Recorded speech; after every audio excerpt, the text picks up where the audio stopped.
네, 방금 소개받은 김정남이라고 합니다. 오늘 제가 발표할 내용은 그 방금 사회자 선생님께도 소개를 해주셨지만 그 신이라는 글자가 어떤 대상을 지칭하는지, 그리고 그 지칭하는 대상의 의미와 관련해서 관련 한자와의 그 연계성, 중첩 현상 위주로 해서 분석을 했습니다. 네, 그 내용을 먼저 소개해 드리면요. 일단 한자의 다이성이라고 제가 간단하게 요약을 했는데, 한자는 그 표의적 특성을 지닌 문자 체계입니다. 그래서 한 글자에 그 하나의 대표 의미가 있습니다만, 그 대표 의미에 끝나는 게 아니라 여러 가지 의미를 파생 시킬 수가 있는데요.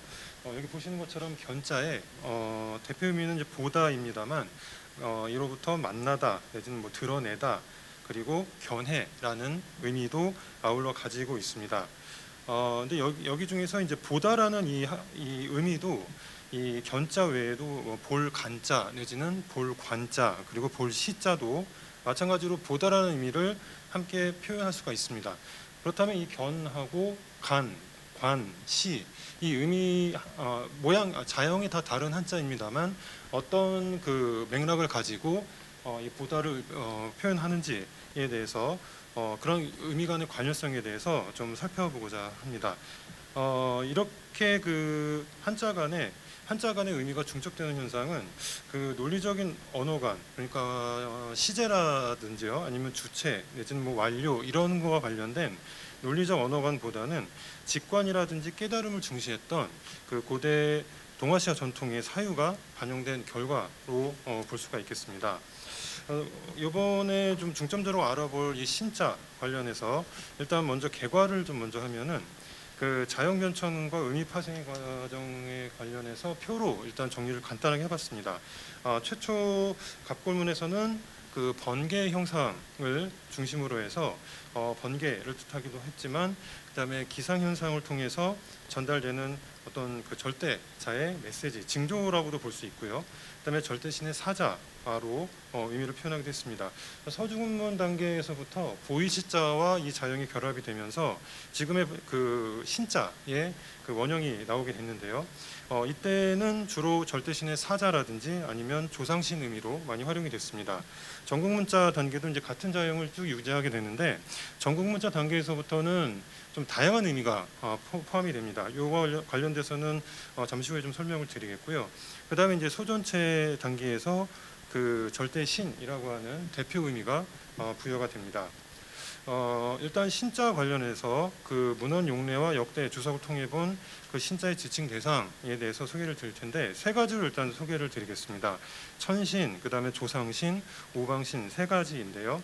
먼저 천신부터 소개를 먼저 해드리면, 그 설문회자에서 이 신자를 대표 의미로 신자의 대표 의미로 천신으로 일단 정의를 했고, 그 다음에 그 만물을 이끌어내는 자다라고 부연 설명을 해 놨습니다.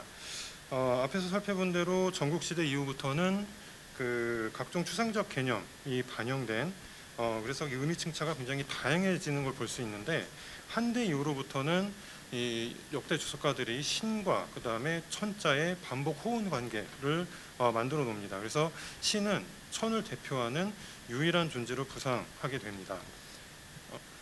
네, 그 다음에 전래문헌상은 그런데 이제 실제 출토문헌상의 내용을 좀 보면은 그 절대신이다, 절대적인 존재다라는 그 대상을 상대에서부터는 어떻게 인식을 해왔는지 그거를 조금 자세하게 좀 살펴보도록 하겠습니다. 일단은 그 상대의 절대권자, 그 절대권자라는 이제 그 징조라든지 내지는 인간 세계에 영향을 미치는 사람들을 말하는데, 유일신이 존재하는 게 아니라 이렇게 약간 층차가 구분이 되어 있습니다. 첫 번째로는 상제, 기상, 수확량, 왕위계승, 전쟁 등에 영향을 미치고, 그 다음에 두 번째로는 이제 자연 현상을 주관하는 그 자연 신들입니다. 그래서 구체적 대상에 따라서 권한의 차이가 있습니다만 상대와 비슷한 권한을 행사하고요. 이건 이제 다음 표로 보여드리겠습니다. 그리고 세 번째로는 자연 신이긴 합니다만 조상신, 그러니까 인간과 연계된 조상신의 성격을 가진 신도 있습니다. 악이나 하가 이제 대표적인 그 대상이고요. 네 번째로는 자연신과 관련 없는 바로 이제 인간이 사후에 그 변화가 된 조상신이 있습니다. 여기서 이제 고조라는 명칭이 대표적으로 활용이 됩니다. 그리고 왕 이외에 다른 그 기륭 여부를 결정하게 되는데요. 여기 이제 아까 말씀드린 징조, 인간 세계에 영향을 미칠 수 있는 그런 대상들의 권한들을 이제 정리를 해 놓은 건데, 여기 그 오른쪽에 그 빨간색으로 표시한 부분을 보시면 그 가장 이제 강력한 권한을 행사할 수 있을 것 같은 상제가 오히려 귀족이나 왕비 후손에게는 영향을 미치지 못합니다. 대신 좀 아래 권한이 조금 약할 듯한 그 조상에서 이제 직계조상이라든지 내지는 직계조상의 배우자, 계급공신 이런 대상들이 귀족이나 왕비, 후궁, 후손들의 영향을 미치는 것을 볼 수가 있습니다. 그리고 이제 갑군문 이후에 그 주왕실로 이제 접어들면서 그 상제와 이제 백신을 구분하기 시작을 합니다. 그 국어 주어 중에서 용례가 있는데 여기 이제 상제, 산천, 백신 이렇게 구분해서 제시한 것을 볼 수가 있습니다.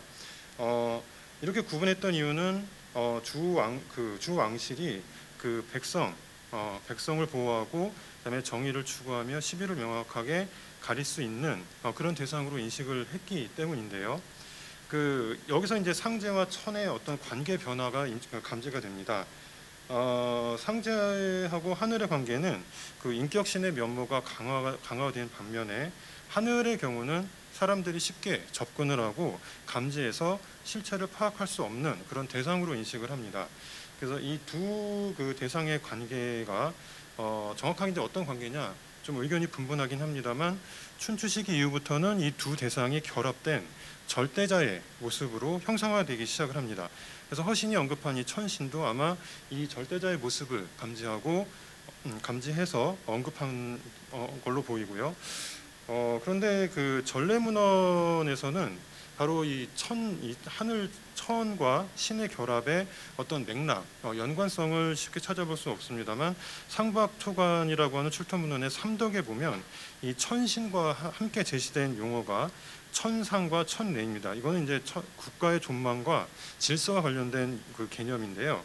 천이 단순한 이제 자연관, 종교관에서 그 인문주의적 그 성향의 전국시대 세계관이 반영되는 그 용어로 자리매김을 하고 있습니다. 그래서 이것이 바로 천의 인문학적 성향을 덧붙여서 개념화하기 시작한 단서가 아닌가라고 생각을 하고 있습니다. 네, 그 다음에 이제 조상신과 관련된 내용인데 그 상대 사람들이 그 선대 왕이 사망하면 그 하늘로 승천을 해서 상제와 마찬가지로 인간 세상에 영향을 미치는 조상신이 된다라고 이제 믿었습니다. 그래서 상제와 더불어서 조상신에게도 기륭 여부를 묻는 점을 많이 펼쳤는데 바로 밑에 이제 갑골문 용례에 그 조상신의 그 호칭에 바로 이제 제자를 많이 붙여놓은 것을 볼 수가 있습니다. 이 조상을 인식하는 데 있어서 중요한 단서가 이 체제사와 관련된 건데요. 그 갑골문 제사 동사에서는 그냥 그 제자로 제시를 했고, 그다음에 서주 청동기에서는 지금은 이제 뿐 시자로 읽습니다만 여기서는 이제 그 시자는 아니고 바로 그 제자 밑에 입구자를 추가한 자용으로 그 체제사를 많이 표현했습니다. 그다음에 소전체에 접어들면서 이제 이 보일시자가 붙은 채자가 등장을 하게 되고요. 해서체로 바로 이어집니다. 그래서 이 제사에 대해서 그 전래문헌의 해석을 보면은 세 가지로 구분을 하는데 일단 시제, 그다음에 대제, 교제 이렇게 나눕니다. 그 시제의 경우에는 사기절마다 올리는 제사 중에 하나라고 여겼는데요. 그 공영달이 예기의 왕제 주석에 그 주석을 해놓은 내용이 대표적입니다. 그 다음에 대제의 경우는 조상에게 올리는 제사, 대표적으로 정연이 이 체제사를 대제로 해석한 경우가 많습니다. 그 다음에 이제 교제인데요. 교제는 광의로는 그 수도의 사대문 밖에서 지냈던 제사고요. 그 다음에 좁은 의미로는 그 사문 중에서도 주로 이제 남쪽에서 행했던 제사입니다. 이 견해도 마찬가지로 정연이 제시했는데 이거는 이제 예기의 일부 구절에서 해석을 하면서 제시한 그 견해입니다. 그래서 갑골문에 제가 동사로 사용될 경우 체제사를 올리다라고 많이 해석을 합니다. 그리고 서주군문에서는 바로 아까 말씀드린 그 입구자가 붙은 이 자형으로 그 체제사를 표시를 했습니다. 이 제사는 그 절대적 권한을 행사하는 신이 등장하기 그 이전에 인간 세계와 천상 세계를 이어주는 제사였고, 그 중에서 이제 제사를 받는 대상이 조상으로 등장을 하게 됩니다. 그 다음에 이제 오방신과 관련된 내용인데요. 자, 이거는 그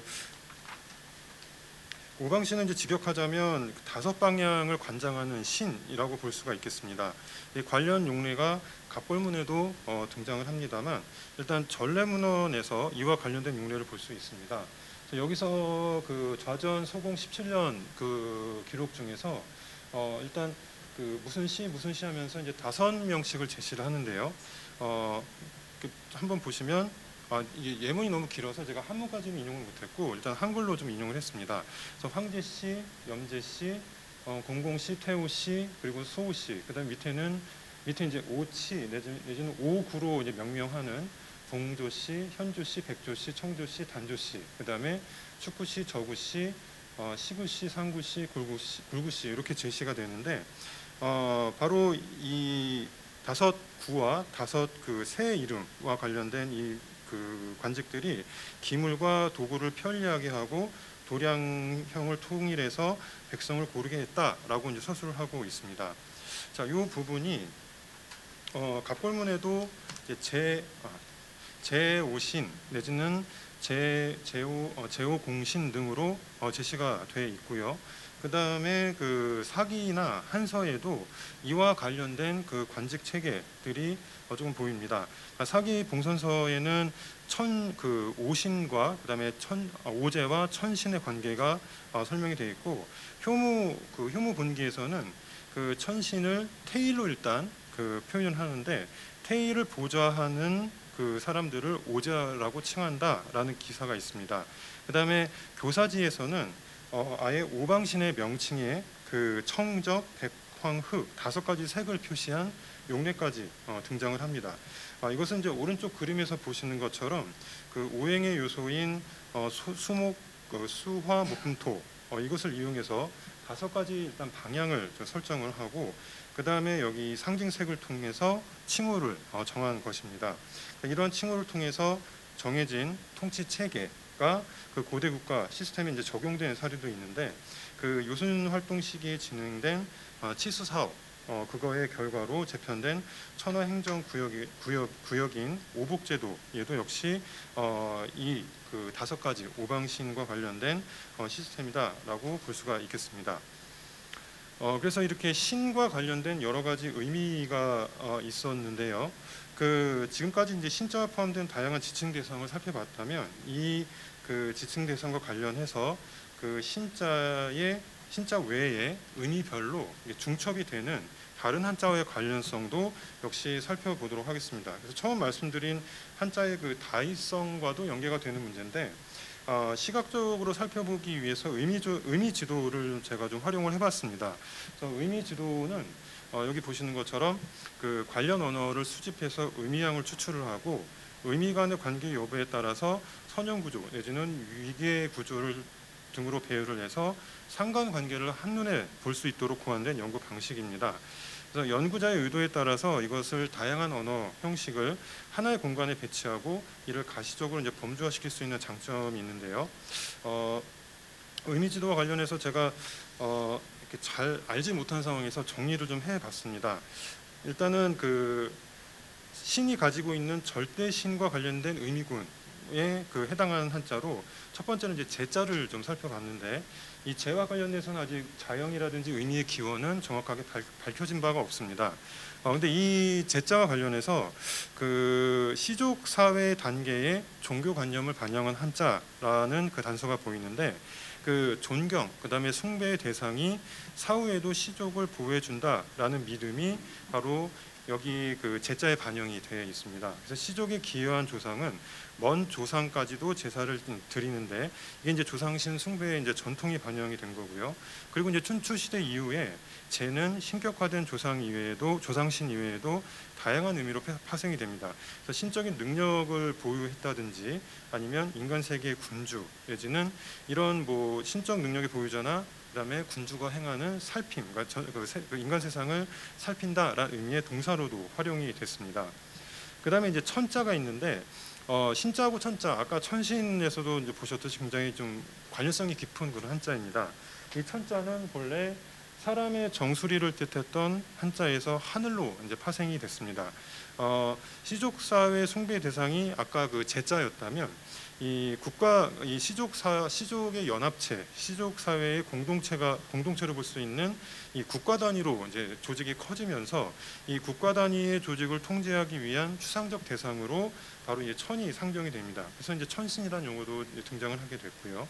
춘추전국 시대 이후부터 조금 더 다양한 그 추상적 요소가 추가되면서 가치 판단의 기준이라든지 뭐 사람이라는 뜻, 하늘과 천과 이는 뭐 동일하다라는 그런 관점에서 이제 사람이다라는 그 의미도 반영이 됐고, 그다음에 도라는 그 관점도 반영이 되게 됩니다. 그래서 아까 그 보여드린 그 재와 그다음에 천, 그다음에 신자의 그 의미 맥락을 이렇게 한 공간에 이렇게 모아놓고 그거의 상관관계와 의미 영역을 한번 표시를 해봤습니다. 그래서 가운데 부분에 신자와 관련된 하늘, 상제, 조상신 이 세 가지 의미가 있고요. 주로 이제 하늘과 관련해서 추상적 의미로 파생된 것은 이제 천의 영역이고, 그 다음에 조상신 내지는 조상신과 그 다음에 군주, 살피다라는 쪽의 의미는 제자와 연계해서 의미 영역을 설정할 수가 있었습니다. 두 번째로 이제 조상 계열의 의미군인데 대표적으로 이제 그 조자를 좀 가지고 와봤습니다. 이것은 그 절대자의 존재에 대해서 상제가 추상적으로 접근한 개념이라면 이 먼 조상이라고 하는 개념, 이것은 이제 실제 인간을 통해서 접근한 실존적 접근입니다. 이게 이제 상족의 어떤 그 사유 체계인데 그 갑골문에서는 이 조자가 보이지 않고요. 그 지금 이제 또 차로 있는 이 자형이 등장을 합니다. 그래서 서주시기 이후부터 여기에 보일시가 결합이 되면서 지금의 자형으로 구성이 되는데요. 이 차자의 기원이 아직 정확하게 확정된 건 없습니다만 지금까지 제시된 의견은 뭐 고기를 얻는 도마다 내지는 그냥 조상을 뜻하는 원시 자형이다.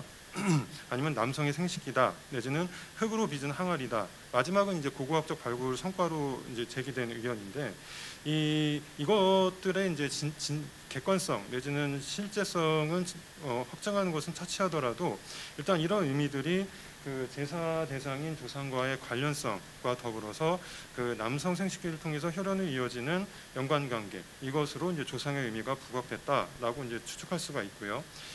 이런 것을 통해서 가까운 조상, 그러니까 직계, 그다음에 먼 조상, 그러니까 그 부족의 이제 시조에 해당하죠. 그리고 이제 사당, 시작, 제사 등의 의미로 이후에 이제 파생이 됩니다.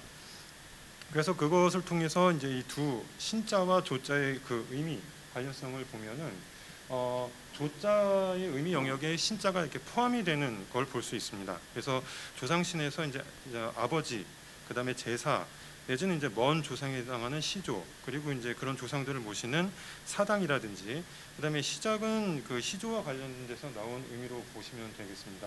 그래서 이 조하고 신자 같은 경우에는 신이 조가 완전히 포함되는 것을 이제 볼 수가 있고요. 세 번째로 이제 귀신 계열 의미군인데 이 귀자의 경우가 신자와 굉장히 좀 경우에 따라서 어떤 때는 그 연용해서 이음절 어휘로 쓰기도 하고 어떤 경우에는 귀와 그다음에 신자가 동일시되기도 하고요. 또 어떤 경우는 이게 완전 대립되는 관계로 표현이 됩니다. 신과 마찬가지로 보이지 않는 대상에 대해서 그 실존하는 대상을 통해서 이제 표현하고자 했던 그런 한자인데 처음에는 이상하다 내지는 낯설다에서 귀신의 의미가 파생됐을 것으로 추정이 됩니다. 여기에서 이제 기운이라든지 영혼에서 사람의 정기, 그러니까 주로 이제 부정적인 측면에서 뭐 요사스러운 기운이라든지 내지는 병을 일으키는 기운, 내지는 음양의 기운 등으로도 이 귀자가 이제 활용이 됐었는데요. 특히 이제 전국 시대의 묵가의 경우에는 이 귀신의 존재를 하늘이 내리는 상벌을 명령을 받고 그거를 인간에게 실제적으로 시행하는 주체로서 인식이 됩니다. 그리고 이제 한 이후부터는 이 신과 귀가 이렇게 명확하게 구분이 되지 않다가 한대 이후부터는 확연하게 신과 귀는 상대되는 반대의 의미다라는 등식으로 성립이 되어서 부정적인 의미로 귀속이 되게 됩니다. 예, 그래서 이것도 이제 귀자의 그 다양한 의미 영역 속에서 신자도 역시 이제 포함된 양상을 좀 보이는데 주로 이제 귀신에서 이제 영혼이라든지 내지는 기운, 그 다음에 여기 이제 실선 말고 제가 점선으로 화살표를 표시한 게 있습니다만 이거는 정확하게 연계되는지 이제 확정할 수 없기 때문에 제가 점선으로 좀 표시를 해봤습니다. 이 귀신이 자연신 내지는 두상신으로 파생됐을 그런 그 맥락이 있습니다만 실증할 수는 없기 때문에 바로 이렇게 점선으로 표시를 한 건데요. 이 신의 의미도 역시 귀의 영역 속에 조금 포함되는 양상을 보이고 있습니다. 마지막으로 영혼 계열의 의미군인데요. 첫 번째로 이제 혼자입니다. 그 혼자는 설문의자에서 양의 기운으로 제시가 되고 있고요. 이 자형이 그 출토문헌에서는 거의 보이지 않았었는데 전국시대 초간 자료 중에 전국시대 그 주간 자료 중에 그 청화관의 제공이라고 하는 자료가 있는데 여기에 보면은 나의 몸은 여기 있지만 나의 혼은 우리 소왕이 계신 곳에 있어 천명을 모를 일이 발생하지 않도록 할 것이다라고 하는 부분이 있습니다. 여기서 이제 그 하나의 자형이 혼자로 읽힐 수 있는 여지가 많아서 전국 시대에 이 혼자가 이미 활용이 됐을 것으로 이제 추정을 하고 있습니다. 그래서 이 혼자는 그 여기 이번에 그 용례 통해서도 알 수 있듯이 신체와 대비를 이루는 대상. 그래서 이것이 이제 양기 내지는 인간의 정기 내지는 인간의 어떤 육신을 지배하는 영혼 이런 의미로 해석이 될 수가 있겠고요. 그다음에 이제 령자인데 이 령자는 일단 설문의자 해석을 보면 령은 이제 무당이다 그리고 옥으로서 신을 섬긴다라는 의미로 해석을 했습니다. 그런데 이제 출토문헌이나 내지는 각종 그 자료에서 령자 안에 속해 있는 이 무자 대신 보일시나 내지는 구슬 옥자가 그 포함된 자형이 좀 발견이 됐는데 양수달은 이거에 대해서 그 금문의 그 보이시자로 구성된 바로 이 자형이 그 신령을 표시하는 본자이고 이것은 이제 허신의 그 허신 정의에서 보여지는 결점 이것을 보완해주는 자형이다라고 부연 설명을 했습니다. 그리고 이제 전래문화원에서 쓰인 영자는 그 맥락을 보면은 일단 신령이라든지 내지는 신의 별칭 내지는 구름의 신으로 해석된 경우도 있고요. 땅의 신령이나 내지는 신이 있는 곳, 신이 무당의 몸에 강림하는 것. 그러니까 신이 무당의 몸에 강림한다라는 의미는 좀 허신의 의미와 그 다음에 그 출토문의 의미가 좀 절충된 것으로 볼 수가 있는데 그 서주 청동기의 자형에 그 지금의 영자에서 이제 무자가 빠진 자형이 있습니다. 이것이 이제 선이나 복의 의미 등을 표현했던 것을 통해서 령이 복을 받다 내지는 좋다 긍정적인 의미로 해석이 되기도 합니다. 그래서 이 영혼과 관련된 영자와 혼자 그다음에 신자의 상관관계를 마찬가지로 의미지도로 좀 표시를 해봤습니다. 네, 그다음에 이제 마지막으로 그 결론 부분인데요. 네, 마무리를 좀 하자면 그 상대 이후부터 그 신자로 여러 가지 의미를 표현해 왔고 그다음에 다양한 의미들을 모두 다루지 못하고 이제 천신 내지는 상신, 오방신 중심으로 좀 소개를 해드려봤습니다. 또한 그 신자로 표시하는 의미를 다른 한자가 지칭하는 경우까지 함께 살펴보기 위해서 의미지도로 관련된 한자 연계성을 같이 좀 소개를 드렸는데요. 그 본고에서 소개했던 모든 내용을 그 지금 보시는 이 그 이미지로 모두 압축해서 제시를 해봤습니다. 제가 기술 부족으로 인해서 이것을 좀 깔끔하게 더 깔끔하게 하지 못하는 거에 대해서 좀 양해를 먼저 부탁드리도록 하겠습니다. 자, 그럼 이상 그 제 발표를 마치도록 하겠습니다. 감사합니다.